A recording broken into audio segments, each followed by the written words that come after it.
Yes, आज के ज़माने में स्ट्रेस नहीं है ऐसा कोई नहीं है, राइट? कोई ना कोई फॉर्म ऑफ स्ट्रेस जो है वो हर किसी को है।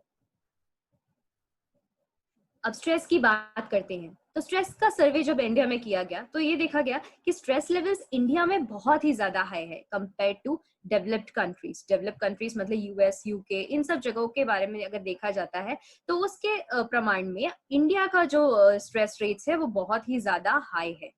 अब इसमें से 82% जो है वो इंडियंस हैं जो तनाव में रहते हैं, क्योंकि काम के वजह से, हेल्थ इश्यूज के वजह से, फाइनेंशियल प्रॉब्लम्स के वजह से और ओवरऑल जो है हेल्थ फैसिलिटीज की वजह से भी।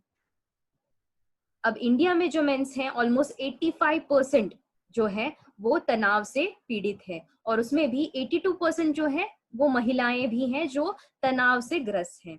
अब महिलाओं में जब तनाव आता है वो किस वजह से है? ये तो है कि हैवी वर्कलोड की वजह से, मतलब घर भी संभाल रही है, घर संभाल रहे हैं, उसी के साथ साथ काम भी कर रही हैं, तो उसकी वजह से होता है। कई बार फाइनेंशियल बैकग्राउंड सही नहीं होता, मतलब फैमिली में थोड़ी सी दिक्कत आ रही है, या फिर पर्सनल हेल्थ की वजह से भी स्ट्रेस का जो लेवल है वो बहुत ही ज्यादा महिलाओं में हाई देखा गया है। स्ट्रेस के रीजंस क्या क्या होते हैं? स्ट्रेस के रीजंस कई होते हैं, जैसे लाइफ चेंजेस। लाइफ चेंजेस की बात करते हैं तो सबसे बिगेस्ट एग्जाम्पल शायद अभी का ही होगा कि लॉकडाउन। लॉकडाउन की आदत शायद ही हमें किसी को थी, मतलब पैंडेमिक रातों रात हो गया और हमको पता भी नहीं चला कि क्या हो गया, जिंदगी जो है एकदम से चेंज हो गई। तो ये लाइफ चेंजेस की वजह से भी कई बार ये होता है कि हमको बहुत ही ज्यादा स्ट्रेस्ड फील होता है। हम जितने फ्रीली पहले जा सकते थे बाहर, उतने फ्रीली जा नहीं सकते हैं, तो ये एक हो गया एक काइंड ऑफ स्ट्रेस। इसके बाद क्या है? फैमिली रिस्पॉन्सिबिलिटीज, मतलब कई बार ये हो गया है कि बहुत सारे जो हम लोग अगेन ये लॉकडाउन का एग्जाम्पल लेते हैं, तो कई सारे पुरुषों का जो है जॉब चला गया है, कई सारों का जो है सैलरी कम हो गई है, तो इस वजह से इस फैमिली पे तनाव आ जाता है, या फिर एक वर्किंग पर्सन है तो उस पर ज्यादा लोड आ जाता है, तो ये सब दिक्कतें आती हैं। इसी प्रकार से रिलेशनशिप्स की बात करें तो कई सारे बात ये होता है कि husband wife relationship, father mother relationship, ये सब में अगर कोई तनाव है, दिक्कतें हैं, या कुछ जम नहीं रहा है, तब जाके भी ये रिलेशनशिप इश्यूज आ सकते हैं। जैसे ऑक्यूपेशनल बर्नआउट्स। ऑक्यूपेशनल बर्नआउट्स मतलब जहाँ पे आप काम करते हैं वहां पे अगर आपको सुकून नहीं मिल रहा है, आपको कंटिन्यूअसली स्ट्रेस लग रहा है, वर्कलोड बहुत ज्यादा है, आपकी लोगों से बनती नहीं है, तो इन नेगेटिव एनवायरमेंट बहुत ज्यादा है, तो वो आता है ऑक्यूपेशनल बर्नआउट्स में। फिर है कॉन्फ्लिक्ट्स। जब आपकी अनबन हो रही है, आप जिस कॉलोनी में या कहीं पे भी रहते हो वहां पे अनबन हो रही है, तो वो एक रीजन हो सकता है। इलनेस हो सकता है, मनी मैटर्स हो सकता है, इंटरपर्सनल प्रॉब्लम्स हो सकता है, फियर ऑफ फेलियर हो सकता है, मतलब आपको डर लगता है कि कहीं कुछ गड़बड़ ना हो जाए। तो ये सब जो है अल्टीमेटली लीड्स टू फ्रस्ट्रेशन, और ये फ्रस्ट्रेशन जाके लीड करता है स्ट्रेस की ओर। तो यस, इसके सिम्टम्स क्या है, कैसे पता करें कि हमको स्ट्रेस है? स्ट्रेस तब पता चलता है जब अगर आप सडनली आप फील कर रहे हो कि आपकी एनर्जी लेवल जो है बहुत ही ज्यादा डाउन है, आपको एंजाइटी हो रहा है, नर्वस फील कर रहे हो आप, इसी प्रकार से आपको हेडेक हो रहा है, आपको स्टमक पेन हो रहा है, या फिर पेट दर्द हो रहा है, उसके साथ साथ डायरिया, कॉन्स्टिपेशन, ये सब दिक्कतें आ रही है, ये सब जो है स्ट्रेस से रिलेटेड इश्यूज होते हैं। इसी प्रकार से बॉडी में पेन हो रहा है, मसल पेन हो रहा है, या फिर चेस्ट पेन हो रहा है, और कई बार ये होता है कि दिल जो है जल्दी जल्दी धड़कने लगता है, जिसको हम लोग पैल्पिटेशन कहते हैं मेडिकल लैंग्वेज में, या हार्ट बीट जो है उसको फास्टर होने कहते हैं।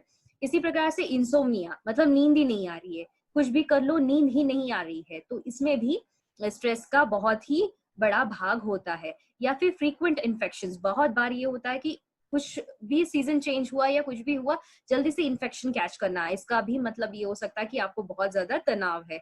या फिर ये हो सकता है फीलिंग सैड और डिप्रेस, मतलब बिन कारण के ही डिप्रेस्ड फील करना, मायूस फील करना, सैड फील करना। तो उसके लिए नेटसर्व लेके आया है एक ऐसा न्यूट्रोस्यूटिकल, एक ऐसा हर्बल ब्लेंड जो है मेलाटोनिन एंड जटमांसी से प्रमाणित, या फिर इसमें ये दो इंग्रेडिएंट्स को बहुत ही अच्छे से ब्लेंड इसका तैयार किया गया है। ये एक non habit forming natural solution to your sleep है। मतलब क्या? स्ट्रेस की बात करते हैं तो स्ट्रेस और नींद, इसका बहुत ही गहरा बंधन है। जैसे कि अगर आप ठीक से सो नहीं पाते हो तो भी स्ट्रेस होता है, स्ट्रेस के कारण आप सो नहीं पाते हो। ये जो है एक ऐसा विशिष्ट साइकिल है जो चलता ही रहता है, और जब तक आप नींद को ट्रीट नहीं करोगे तब तक स्ट्रेस ट्रीट नहीं होता, स्ट्रेस ट्रीट नहीं करोगे तो नींद ठीक से नहीं आती है। और कहीं ना कहीं नींद जो है या स्लीप जो है इसको बहुत ही महत्वपूर्ण कहा जाता है। क्यों? क्योंकि यहाँ पे होता है आपका हीलिंग प्रोसेस। जैसे कि आप लोग सब लोग मोबाइल फोन्स यूज करते हो, आप लोगों को पता है कि जब हम लोग गूगल क्रोम या ऐसे टैब्स हमारे ओपन रखते हैं और उसको वैसे ही रख दिया तो क्या होता है, सिस्टम पे लोड आता है, राइट? तो उसी प्रकार से दिन भर के दिनचर्या में बहुत सारी चीजें होती है, आप खुश होते हो, आप मायूस होते हो, आप बहुत सारी चीजें फील करते हो, या फिर बहुत सारे हादसे होते हैं, जो भी कुछ भी होते हैं, ये सब जाके आपके सबकॉन्शियस माइंड में जाके रह जाते हैं। और इसको हील करने के लिए एक्चुअली लगता है स्लीप या अच्छी नींद। अगर आपकी नींद अच्छी नहीं हुई तो वो स्ट्रेस का रूप लेती है और वो बार बार बार बार आपको प्रॉब्लम्स लेके आती है। तो इसलिए कहा जाता है कि बहुत अच्छा क्वालिटी स्लीप होना जरूरी है। इसका मतलब ये नहीं कि आप घंटों सोते रहो, बट जितना सो उसमें क्वालिटी स्लीप होना चाहिए। जैसे कि हमारे पुराने जमाने में हम कहते हैं कि योगी लोग जो थे वो सिर्फ 4 घंटे सोते थे, बट उनकी क्वालिटी ऑफ स्लीप जो थी वो बहुत ही अच्छी थी।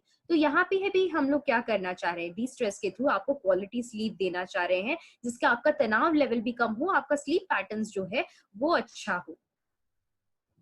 अब इसमें हमने क्या क्या डाला है, इसमें की इंग्रेडिएंट्स जो है अश्वगंधा, ब्रह्मी, जटामांसी, मेलाटोनिन, जिनसिंग, शंख पुष्पी, ऐसे सारे इंग्रेडिएंट्स हमने इसमें डाले हैं। ये क्या करता है, ये आपके एंजाइटी लेवल्स को कंट्रोल करता है।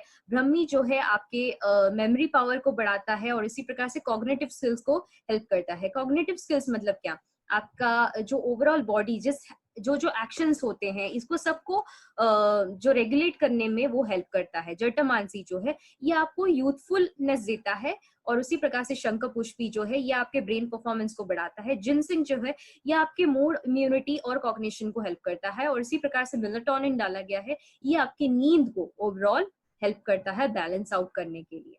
तो यस, अब ये कौन कौन ले सकता है, ये 18 वर्ष के ऊपर वाले कोई भी इसको ले सकते हैं।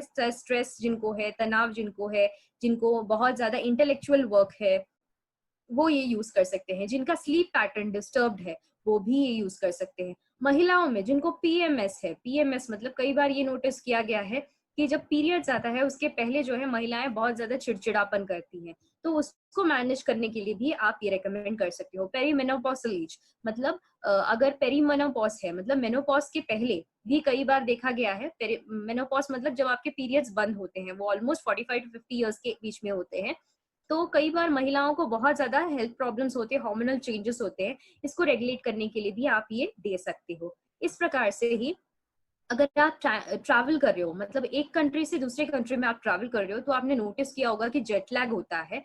आपने सुना भी होगा कि नींद जो है प्रॉपरली आती नहीं है, क्योंकि अलग एक कंट्री से दूसरे कंट्री में जब आप ट्रैवल करते हो, एक जगह का समय अलग होता है, दूसरी जगह का समय अलग होता है। तो कई बार ये होता है कि उल्टी आना या नौसिया फील करना या चक्कर आना, ये सब प्रॉब्लम्स जो है, नींद ठीक से नहीं आना, ये सब जेट लैग्स के प्रॉब्लम्स हैं। तो ये भी इससे ठीक हो सकता है। इसके बाद इसका डोसेज कैसा है, आपको एक टैबलेट लेना है सोने से पहले पानी या दूध के साथ।